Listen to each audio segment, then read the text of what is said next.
Hollywood icon Audrey Hepburn died at the age of 63 on January 20th, 1993, of a rare form of abdominal cancer. Renowned medical examiner and forensic pathologist Dr. Michael Hunter is now examining the circumstances leading up to the star's death. So far, I've discovered that Audrey smoked up to 60 cigarettes a day for most of her life, which can trigger some forms of cancer. I've also discovered that she suffered from anxiety and depression since childhood and had multiple miscarriages, which are also known to play a part in the development of the disease. But looking through personal accounts, there's something else in Audrey's past that grabbed my attention, something that could be crucial when uncovering the mystery of her death. 1968, Switzerland. After her divorce from first husband Mel Ferrer, Audrey stopped eating. I think in Audrey's case, her appetite probably dissolved because she was very depressed over her marriage to Mel Ferrer dissolving. According to friends, Audrey's eating habits were erratic. We were aware that she didn't eat very much. During the day when we were shooting, we would go to the commissary and gorge on pasta. Audrey usually just ate an apple and a piece of cheese for the entire day. During one of our conversations on the set, I said, "Audrey dear, how in the world do you maintain this slimness that you have?" And she said, "You know, I order everything that I could possibly want off the menu, and then I take just one bite of it." I can see that at one point, Audrey weighed just 94 pounds. And at 5'7", this gave her a BMI of just 14. This is seriously underweight, and reading through personal testimonies, I can see that there has been speculation that Audrey did in fact suffer from an eating disorder. I think she wanted to keep thin, and I think probably she was anorexic. You know, she was really thin. You know, when you're a dancer, you're always aware of keeping in shape. I think that was part of her regimen. Women with anorexia nervosa have twice as high mortality rates from cancer in general. The underlying specific mechanisms aren't really known. There are other health impacts related to eating disorders. Pregnant women who have had anorexia have increased risk of miscarriage and stillbirth due to the stress placed on the fetus. Perhaps this goes some way to explain Audrey's problem pregnancies. But I can see an event further back in Audrey's history during World War II that could have led to her troubled relationship with food and impacted her health in a major way. Audrey's tricky relationship with food began in her childhood. When Audrey was under occupation, she was really in a developing, growing stage. She needed much more food than they got. There was nothing to be had. By the winter of 1944, as the Nazi Empire crumbled, the Germans shut off the supply routes to the Netherlands, and food ran out. There were times when she and her mother were starving, literally starving. They would go several days without food. They were going into the park and digging up flower bulbs. They had to scrounge for every piece of food that they could find. By February 1945, more than 500 Dutch people were dying of hunger each week. And by this stage, Audrey was so weak, she could barely climb the stairs.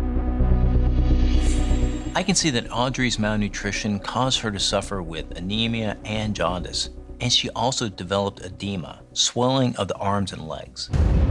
In situations of extreme hunger over a long period, the body lacks the proteins and minerals needed to regulate the amount of water retained.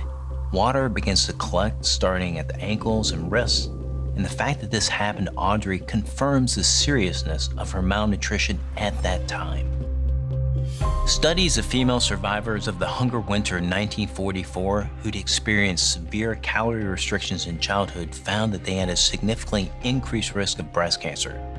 There is also data to show that women like Audrey who survived brutal calorie restrictions in childhood are more likely to suffer from colon cancer as adults.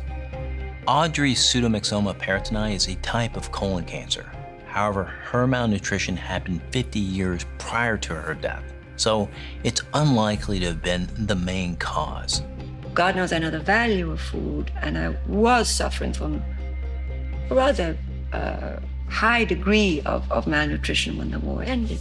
My health might have been impaired had it gone on. Upon liberation in April 1945, Audrey was handed bars of chocolate by a Dutch soldier, which she devoured greedily. Sweet things is what I longed for.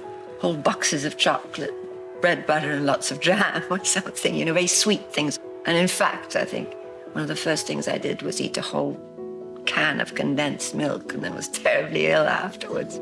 She also smoked her first cigarette. Throughout her life, she associated chocolate and smoking with a feeling of freedom. Food wasn't something that necessarily she took much enjoyment in per se. Rather, she ate when she had to. Being able to control when I ate, how much I ate, actually probably gave her a sense of security. And interestingly enough, the only things that she didn't control were things like chocolate. And this is something that lasted throughout her life. For Audrey, it's clear that her early experiences, from near starvation to her equating sugar and nicotine with comfort, had a huge impact on her health that continued throughout her adult life. November 1st, 1992, Cedars-Sinai Medical Center, Los Angeles, 2.5 months before Audrey's death. Audrey is still in pain with abdominal cramps, so boyfriend Robert has persuaded her to seek further medical attention with specialists in America. Doctors decide the only way forward is to insert a camera into Audrey's abdomen to determine what is happening. Doctors decided to perform a laparoscopy, which is a type of surgical procedure where a camera is inserted inside the abdomen and pelvis. This would have been the best way for surgeons to get a close look inside Audrey's abdomen to determine what was going on. Unfortunately for Audrey, doctors found a tumor on her colon. Somebody called me and said, Audrey's at the hospital, and they told me that they had discovered the cancer. Doctors removed about a foot of Audrey's intestine and put her on intravenous feeding. I can see that she also started on a standard chemotherapy regimen for a few weeks. If the cancer hadn't started to spread, then with both forms of treatment, Audrey's prognosis was still good. I spoke to her once, and she said to me, I'm all right, they are treating me, and we'll wait to see what happens. December 9th, 1992, Cedars-Sinai Medical Center, Los Angeles, 2 months before her death. Audrey's recovering from surgery to remove part of her intestines, but her pain is worsening. Surgeons decide to operate to remove what they suspect is a bowel obstruction. But during the procedure, they find that Audrey's cancer has now spread. They declare it inoperable.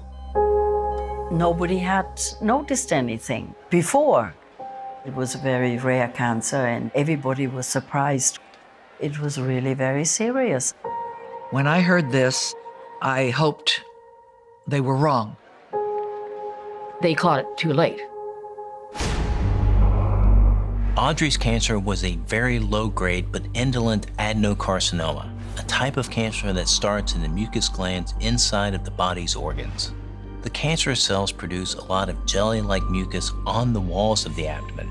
Eventually, this builds inside the abdominal cavity, which puts pressure on the bowel and other organs. Optimal treatment today involves surgery with a form of hot washing the insides of the abdomen with chemotherapy drugs to remove cancerous cells. Back in 1992, however, this treatment hadn't been developed and wasn't an option for Audrey. She never complained or thought, why is this happening to me? Those words never escaped her lips. Quite the contrary. She said, I've had a wonderful life. There's a real grace with the way that she accepts this. And I think This probably speaks to the fact that she did experience a lot of hardship growing up. So she's very stoic about it. December 19th, 1992, Los Angeles International Airport. With Christmas just days away, Audrey is desperate to be at home with her two sons, Sean and Luca, who are in Switzerland. Robert Walters said that they are trying to come back. She wanted to come home.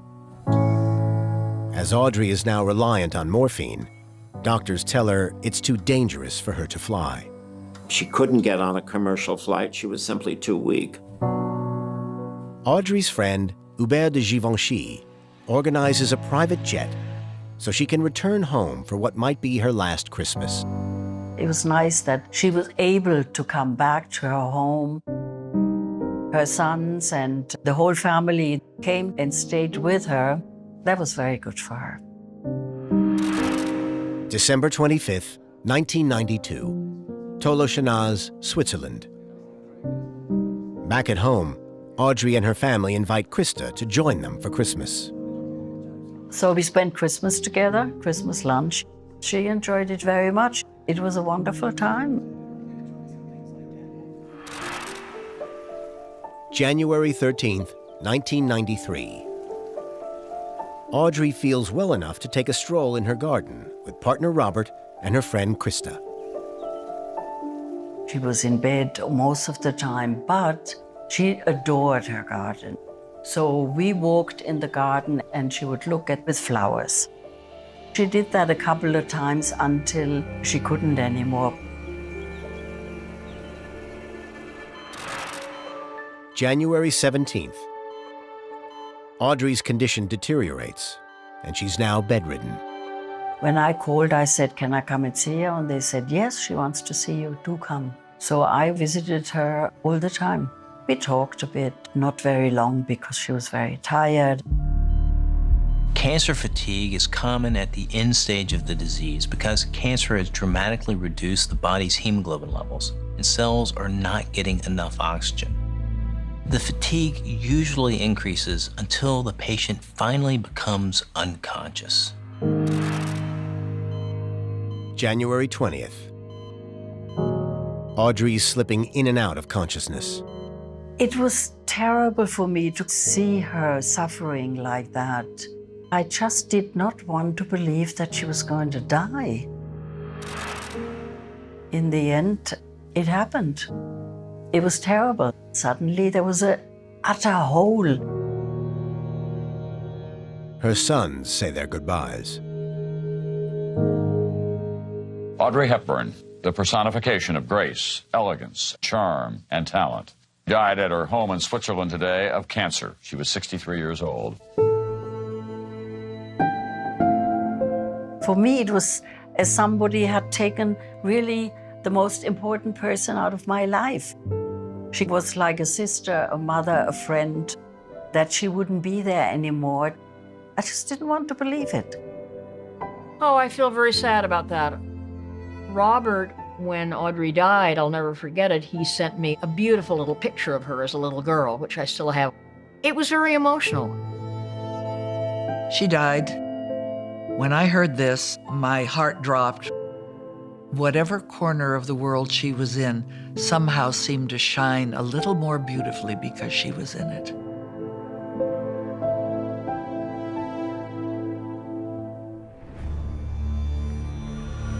Audrey Hepburn's cause of death was advanced pseudomyxoma peritoni, an extremely rare form of cancer that only affects 1 in every 500,000 people.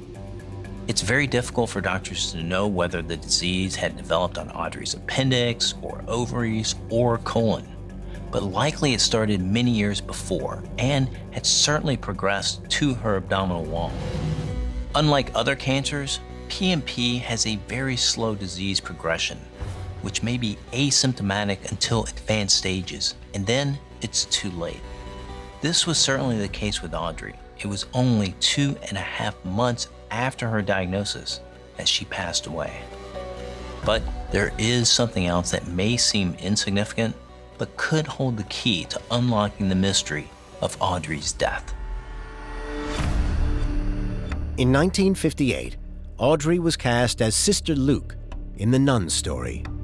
Playing alongside her as her best friend was Patricia Bosworth. This part for her was probably the most important part in her entire career. She was very disciplined. She had researched the part assiduously, as we all had. We were all sent to convents. We lived with nuns. We talked to nuns. This part really, she wanted to make something of it. February 1958, Belgian Congo. Audrey was on location filming scenes at a mission hospital beside the Congo River. This was subtropical Africa. The weather was oppressive. There was constant danger from insects the size of your hat and snakes, and people were constantly falling ill with dysentery. But Audrey was remarkably fit for most of the production. The role required her to appear with a monkey. But during one scene, it bit her. Audrey began to feel unwell. I think it affected the shoot for a little time, but Audrey was too much of a professional to stop shooting for the next week. She said, on we go, on we go. She was a real trooper. But after leaving the Congo, Audrey was still ill with vomiting, nausea, and pain in her upper abdomen. Monkey bites are a serious risk in some parts of the world. The risk from a monkey bite ranges from infected wounds to rabies, and more seriously, a virus known as simian vacuolating virus 40, or SV40. There is some evidence to suggest that this virus can lead to certain cancers in humans. However, the current evidence suggests that cancers linked to the virus are brain and bone cancer, and not the type Audrey died from. Also, the monkey in the Nun Story scenes with Audrey was a greater spot-nosed monkey. Only monkeys of the macaque family carry simian virus 40 infection, and the greater spot-nosed monkey is not part of this group. So I'm going to discount Audrey's monkey bite as playing a role in her death. Because it's so rare, there is little clinical research on pseudomyxoma peritoni. We will never be certain where Audrey's cancer started, but doctors suggest that her cancer started on her appendix. The role of the appendix is unknown, but one theory is that it acts as a storehouse for good bacteria, rebooting the digestive system. If Audrey's cancer did start on her appendix, then her issues with her digestive system, beginning with her childhood malnutrition, could have played a role in its development. But pseudomyxoma peritoni has also been known to start in the ovaries, and Audrey certainly had issues with her reproductive system with her many miscarriages. Some cancers can occur completely by chance and are just a tragic twist of fate, but I can't discount her traumatic start in life as a child of World War II as playing some part. Her experience of severe malnutrition, which likely led to her troubled relationship with food and aided her lifetime of anxiety, and her reliance on cigarettes to relieve her stress, cannot be ignored. With few clinical studies, however, and a lack of research funding, more needs to be done to understand this rare condition for those like Audrey Hepburn who are unfortunate enough to suffer from it.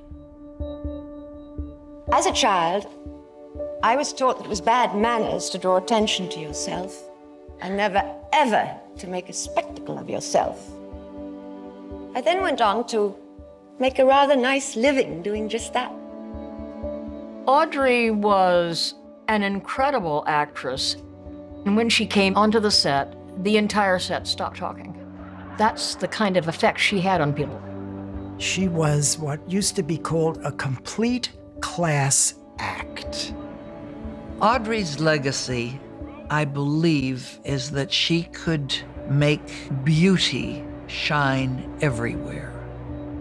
People remember her so much because she was such a warm-hearted, natural kind of a person. The legacy of Audrey is one who made a difference.